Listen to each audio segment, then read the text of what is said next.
अमरीकी मीडिया के मुताबिक गुज़श्ता साल यमन में हौसियों के खिलाफ अमरीकी फ़ज़ाई हमलों के दौरान 153 शहरी हलाक और 243 ज़ख्मी हुए।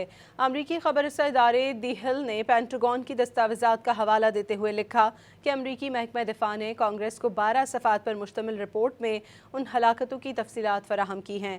रिपोर्ट के मुताबिक ये जानी नुकसान अप्रैल 2025 में अमरीकी फ़ौजी कार्रवाइयों के दौरान पेश आने वाले 3 मुख्तलिफ वाक़यात में हुआ।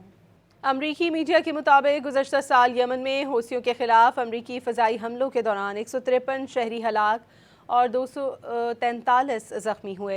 अमरीकी खबररसा इदारे दी हिल ने पेंटागन की दस्तावेज़ात का हवाला देते हुए लिखा कि अमरीकी महकमा दिफा ने कांग्रेस को 12 सफ़ात पर मुश्तमिल रिपोर्ट में उन हलाकतों की तफसीलात फराहम की हैं। रिपोर्ट के मुताबिक ये जानी नुकसान अप्रैल 2025 में अमरीकी फ़ौजी कार्रवाइयों के दौरान पेश आने वाले 3 मुख्तलिफ वाक़यात में हुआ। अमरीकी मीडिया के मुताबिक गुज़श्ता साल यमन में हौसियों के खिलाफ अमरीकी फ़ज़ाई हमलों के दौरान 153 शहरी हलाक और 243 ज़ख्मी हुए। अमरीकी खबररसा इदारे दी हिल ने पेंटागन की दस्तावेज़ात का हवाला देते हुए लिखा कि अमरीकी महकमा दिफा ने कांग्रेस को 12 सफ़ात पर मुश्तमिल रिपोर्ट में उन हलाकतों की तफसीलात फराहम की हैं।